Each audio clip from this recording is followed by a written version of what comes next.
saya juga akan menjelaskan tentang biologi sel dan fungsi genetika.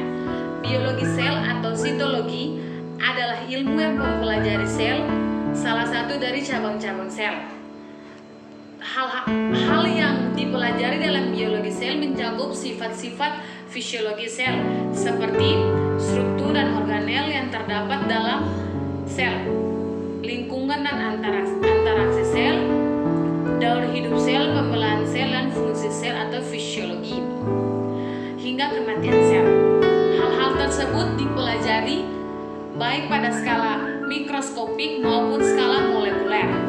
Dan sel biologi meneliti baik organisme bersel tunggal seperti bakteri maupun sel-sel terspesialisasi dalam organisme multisel seperti manusia. Yang ketiga, saya juga akan menjelaskan tentang bagian-bagian dan fungsi sel dari kedua sel prokariotik dan eukariotik. Yang pertama, saya akan menjelaskan tentang sel prokariotik.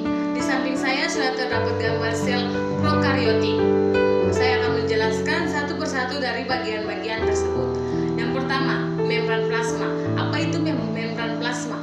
Membran plasma adalah membran biologis yang memisahkan bagian dalam sel dengan lingkungan luar. Membran plasma tersusun oleh fosfolipid dan protein. Membran plasma merupakan bagian yang bertanggung jawab mengontrol zat, organik, dan ion untuk dapat keluar dan masuk sel. Kedua, sitoplasma. Sitoplasma adalah bagian berbentuk cairan yang ada dalam membran plasma. Bagian ini tersusun oleh air, protein, lipid, mineral, serta enzim. Tiga adalah ribosom. Ribosom adalah bagian yang sangat kecil yang berfungsi untuk sintesis protein. Ribosom juga berfungsi untuk menerjemahkan pesan yang dikirim oleh DNA. Yang keempat adalah pili. Pili atau plus adalah struktur yang berbentuk seperti rambut halus yang menonjol dan dari dinding sel. Pili tersusun dari protein dan banyak terdapat dalam bakteri yang negatif. Adalah plasmid. Plasmid adalah DNA ekstra kromosomal yang berukuran lebih kecil dari kromosom dan berbentuk sirkuler. DNA pada plasmid mampu direplikasi sendiri. Jumlah dan ukuran plasmid pada sel bervariasi tergantung pada jenis plasmid yang dimiliki. Adalah dinding sel. Dinding sel adalah struktur pelapisan bagian luar sel yang lebih keras dan kaku yang berada di antara kapsula dan membran plasma. Adalah kapsul. Kapsul atau sel bakteri dapat menghasilkan lendir ke permukaan selnya. Adalah flagela. Flagela adalah struktur seperti cambuk yang memungkinkan sel untuk bergerak. Pada prokariotik, struktur flagela sangat sederhana dibandingkan pada sel eukariotik karena hanya terdiri dari serat tunggal protein flagellin.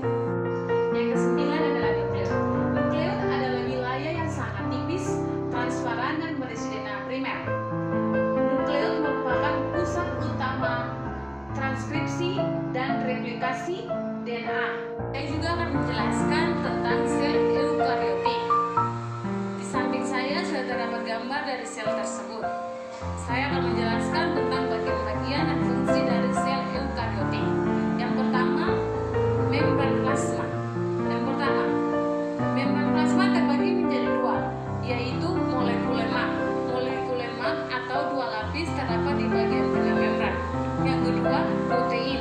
Terdiri atas protein perifer atau protein tepi dan protein integral. Protein perifer menyusun tepi luar dan dalam membran. Fungsi membran plasma terdiri atas tiga. Yang pertama, melindungi inti sel. Yang kedua, mengatur keluar masuknya molekul-molekul. Yang ketiga, sebagai reseptor. Adalah sitoplasma.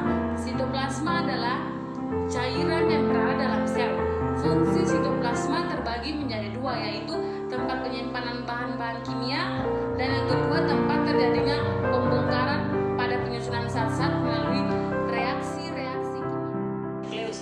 Nukleus adalah struktur sel eukariotik terbesar yang berada dalam